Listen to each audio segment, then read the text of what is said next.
చేస్తారని భావిస్తూ ఇప్పుడు పాపయ్య శివశంకర్ గారిని ముఖ్య అతిథిగా ఉన్న మాటలు మాట్లాడవలసిందిగా కోరుతున్నాను.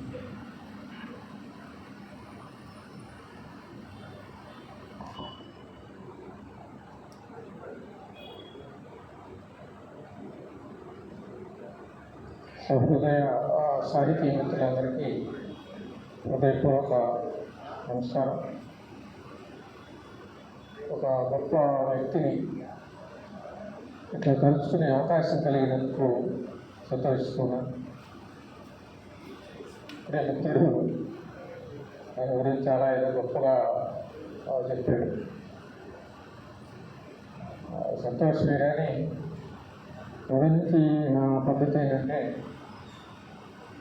సాహిత్యాన్ని ఒక ప్రధాన ప్రమేయంగా ఫస్ట్ ప్రయారిటీ ఏంటంటే చిన్నప్పటి నుంచి కూడా సాహిత్యాన్ని ప్రేమించడం, సాహిత్యం ద్వారా ఒక హృదయ సంస్కారాన్ని పెంపొందించుకోవడం.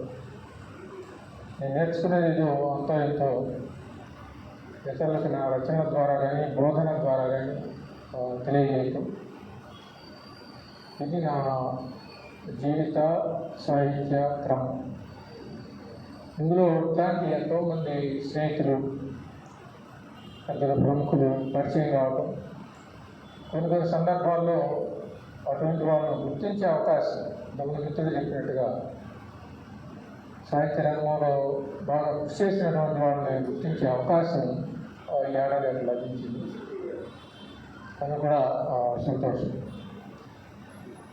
తర్వాత వెంకట సుబ్బయ్య గారు మే 1వ తేదీన పుట్టినట్టుగా ఇప్పుడే తెలిసిందా? ఒక్కొక్కళ్ళు అట్లా పుడతారు, ఒక్కొక్కళ్ళు నా మాదిరిగా కూడా పుడతారు. నేను చక్కగా అమావాస్య రోజు పుట్టాను. దీపావళి అమావాస్య. మా పెద్దవాళ్ళందరూ కూడా నన్ను దీవించారు. వీడు పెద్ద పెద్ద దొంగ అవుతాడండి. పెద్దవాళ్ళ అదేదో నమ్మకం లేదు మొత్తానికి. అయితే వాళ్ళ కోరిక ఏమి నెరవేర్చడం తెలియదు. ఇట్లా సాహిత్య రంగంలోకి వచ్చాను. అంటే ఒక్కొక్కళ్ళు మే డేకి సంబంధించి ఎట్లాంటి పోరాటాలు జరిగినాయి, ఎంతమంది అక్కడ ప్రాణ త్యాగాలు చేశారు. ఆ సందర్భంగా చికాగోలో ఒక స్మారక చిహ్నం కూడా నెలకొల్పబడింది. అది కూడా నేను చూసి వచ్చాను. అక్కడే నిలబడి ఫోటో కూడా తీయించుకొని ఆ సందర్భంలో ఒక కవిత కూడా రాశాను. అట్లాంటి ఒక ప్రపంచ చరిత్రలోనే ఒక మహత్తర పోరాటానికి నాంది పలికిన ఆ సందర్భంలోనే ఆ రోజునే ఎట్లాంటి ఒక మంచి వ్యక్తి, గొప్ప వ్యక్తి చెప్పడం అనేది ఇది అదృష్టం కావచ్చు, కానీ అది ఒక విశేషమైన సంఘటనగానే మనం భావించవచ్చు. గాలి మహాకవి చెప్పిన ఒక వాక్యం నాకు గుర్తొస్తుంది. సందర్భం, ప్రతిదీ సులభముగా సాధ్యపడగలను, నరుడవుట ఎంత దుష్కరం వస్తుంది అని చెప్పాను.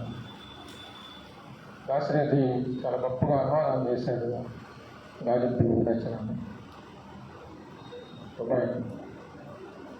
అంటే ఏ మానవుడి యొక్క జీవితాన్ని తీసుకున్నా సరే మనిషిగా జీవించడం అనేది చాలా కష్టసాధ్యమైన విషయం అయిపోయింది. ఆత్మ జీవితం చాలా మామూలుగా హోదాగానే అతను ప్రవర్తన అనేది అంతా ఉంటుంది. తను ఇది కూడా తన హోదా అంతే. అయితే ఎక్సెప్షనల్గా వెంకట సుబ్బయ్య గారి విషయాన్ని దాన్ని అనుసరించినట్లయితే ఆయన గొప్ప మనిషిగానే జీవించారు. ఆయన హోదా ఎప్పుడు కూడా దుర్వినియోగం కాలేదు. ఆ హోదా చేత అని ఆయన గొప్పవాడు కాలేదు. వేరే విషయం, ఆయనకున్న అధికారం దాన్ని ఎంతో నిజాయితీగా ఆయన నిర్వహించడం, ఎంతో నిరాడంబరంగా ఎట్లాంటి తన కింద పనిచేసేటువంటి వాళ్ళతో కూడా ఎంతో ఆత్మీయంగా ఉండటం, అధికార దర్పాన్ని ఏ సందర్భంలో కూడా ప్రదర్శించకుండా ఉండటం, ఇట్లాంటి గొప్ప సుగుణాలు ఆయనలో ఉన్నాయి. చాలా స్నేహశీలి. నేను సాధారణంగా ఒక కవిని గురించి కానీ లేదా ఒక సాహిత్యకారుని గురించి కానీ మాట్లాడేటప్పుడు లేదా రాసేటప్పుడు అతని వ్యక్తిత్వం ఎట్లాంటిది అనేది చాలా ప్రధానంగా గమనిస్తాను. కొంతమంది అనుకోవచ్చు ఆ వ్యక్తిత్వానికి కవిత్వానికి లేదా రచనలకు సంబంధం ఉంది, అయ్యో ఇయ్యారు కదా అని చెప్పి అనుకుంటారు. కానీ నా దృష్టిలో కాదు. రచన వేరు, రచయిత వేరు కాదు. అట్లనే వ్యక్తి వేరు, అతని యొక్క ప్రదర్శన వేరు కాదు. ఆ విధంగా చూసినట్లయితే గొప్ప వ్యక్తిత్వం కలిగిన మనిషిగా నాకు మనీషిగా వెంకట సుబ్బయ్య గారు కనపడతారు. ఎంత స్నేహశీలంగా ఉంటారో, ఎంత నిరాడంబరంగా ఉంటారో, అంత వినయంగా కూడా ఆయన ఎదుటి వాళ్ళని గౌరవించే తీరు నాకు చాలా విలక్షణంగా కనపడేది. తర్వాత ఒక సంస్థను నిర్వహించేటటువంటి నిర్వహణ దక్షత కూడా, ఆ దక్షత అందరికీ ఉండదు. ఎందుకంటే ఒక సంస్థలో ఎంతోమంది ఉంటారు, ఎన్నో రకాల మనస్తత్వాలు ఉంటాయి, ఎన్నో రకాల ఆకాంక్షలు ఉంటాయి. వాటన్నింటినీ సమీకృతం చేసుకొని ఒక దారిలో నడిపించడం అనేది చాలా కష్టమైన విషయం. అది సంస్థలో ఉన్న వాళ్ళకి తెలుసు. అందుకని నేను మొదటి నుంచి జాగ్రత్తగా ఏ సంస్థలోనూ కూడా ఉండకుండా ఇదిగానే ఉన్నాను. అంటే మన దాకా మనం ఎట్లయినా ఉండొచ్చు, మనకు ఆ ఫ్రీడమ్ ఉంటుంది. కానీ ఒక సంస్థలో ఉన్నప్పుడు నీ ఫ్రీడమ్, నీ స్వేచ్ఛకి ఒక పరిధి కూడా ఉంటుంది. సంస్థ యొక్క నియమాలని అతిక్రమించి నువ్వు ప్రవర్తించడం అనేది కష్టమైంది. ఒక్కోసారి నీ స్వేచ్ఛకు కూడా భంగం అవుతుంది ఒక్కోసారి. అయితే సంస్థాగతమైనటువంటి నిర్మాణంలో ఒక విశాలమైనటువంటి దృక్పథంలో అందరినీ కూడా కలుపుకుపోయేటటువంటి దక్షత వెంకట సుబ్బయ్య గారిలో నాకు కనిపించింది. ఎక్కడ ఆయన ఇప్పుడు రచయితల సంఘం నిర్వహణలో కానీ, ఆంధ్రప్రదేశ్ రచయితల సంఘం నిర్వహణలో కానీ సామర్థ్యాన్ని ఆయన చాలా హాయిగా, చాలా నిదానంగా, నిబ్బరంగా దాన్ని నిర్వహిస్తూ వచ్చారు. అందుకు నాకు చాలా సంతోషకరం. తర్వాత ఆయన రచయితలను గుర్తించడం. ఈ రచయితల్లో లేదా కవుల్లో చిన్న కొత్తగా యువతరం వాళ్ళు ఉంటారు, పెద్దవాళ్ళు ఉంటారు, వయసులో పెద్దవాళ్ళు ఉంటారు. వాళ్ళని గుర్తించి గౌరవించి వాళ్ళని తీసుకొని వచ్చి గుంటూరు పరిచయం చేయటం. ఎన్నో సదస్సులు ఆయన అట్లా నిర్వహించారు. శతాధిక కవి సమ్మేళనాలు కూడా ఆయన చేశారు. స్త్రీ వాద రచయిత్రులందరినీ కూడా ఆయన సమీకరించుకొని అంత గొప్ప సభలు నిర్వహించడం అంటే అది సామాన్యం కాదు. ఒక సభ నిర్వహించాలంటే ఎంత కష్టం. అందుకని నేను సాధారణంగా అట్లాంటి పనుల్లోకి వెళ్ళను. అందుకని నా పుస్తకాలు మంచి 2 ఏళ్ల కిందట ఆవిష్కరణప్పుడు కూడా నేను నిర్వహించుకోలేక, నాకు ఆ దక్షత లేక, వ్యవహార దక్షత, సోమిపిల్లవాడిని అడిగాను. అడిగితే మొత్తం కూడా ఆయన చూశారన్నమాట. చాలా చక్కగా నిర్వహించారు. చివరికి ఆయన ఖర్చు ఇవ్వకపోతే కూడా ఆయన తీసుకోవాలి. ఏమన్నా ఇందులో మీరు మా ఫేవరెట్ తీసుకొని ఆయన ఇబ్బంది అవుతున్నారు. అది ఆయన మంచితనం అన్నమాట. అది అలాంటి వాళ్ళు మనకి చాలా అరుదుగా కనపడతారు.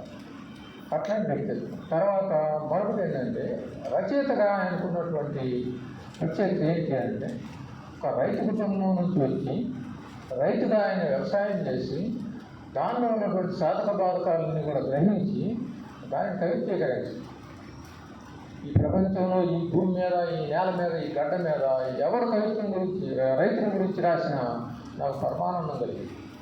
ఎందుకంటే నేను ఆ రైతు కుటుంబంలో పుట్టాను కాబట్టి ఆ కష్ట నష్టాలన్నీ కూడా గమనించాను. చాలా దగ్గరగా ఉండి గమనించాను. నేను దీంట్లో పాల్గొన్నాను.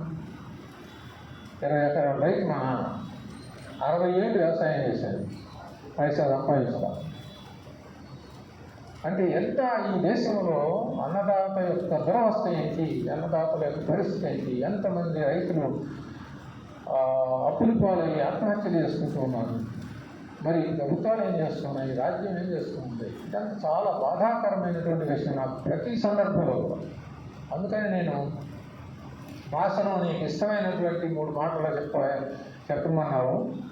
1 రైతు, 2 రైతు, 3 రైతు అని చెప్పి సింపుల్గా ఒక కవిత రాశాను.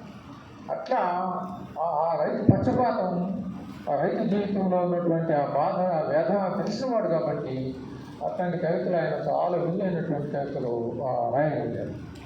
అట్లనే నాని ప్రక్రియను కూడా తీసుకొని చాలా సులభ సాధ్యంగా లోతైనటువంటి విషయాలని సరళ సుందరంగా, సరళత్వం వేరు మళ్ళీ సౌందర్యం వేరు, రెండు కూడా ఉండాలి.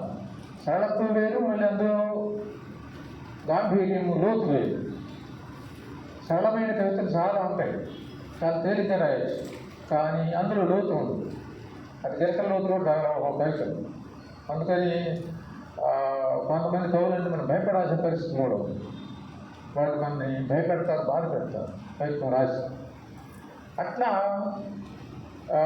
మన కవిత్వాన్ని కనుక చూసినట్లయితే దాన్ని నిజంగా హృదయంలో తీసుకోవడం ముందుగా ఒక విషయం గురించి కవి రాయాలి అంటే తను ఆ వస్తువులకి పరకాయ ప్రవేశం చేయాలి.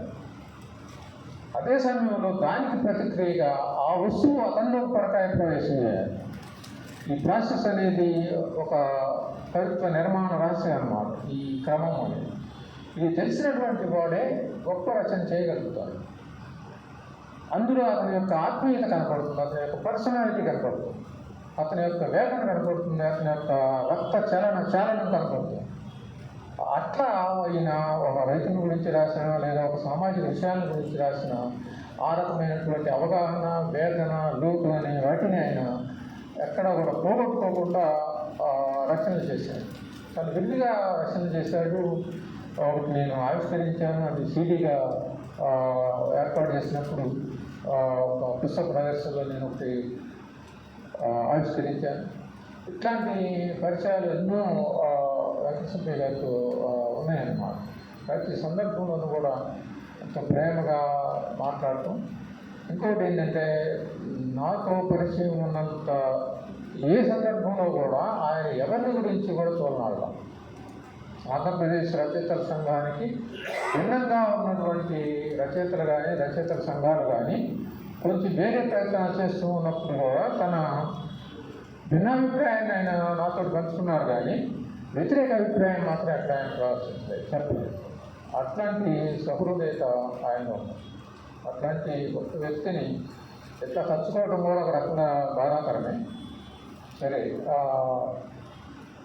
ఒకసారి ఆయన స్మృతికి నివాళిని అర్పిస్తూ ఈ పురస్కారాల ద్వారా ఆ స్మృతిని పదిలం చేస్తున్నందుకు వారి కుటుంబాన్ని, అతని రచయితల సంఘాలని వీళ్ళని కూడా నేను అభినందిస్తున్నాను.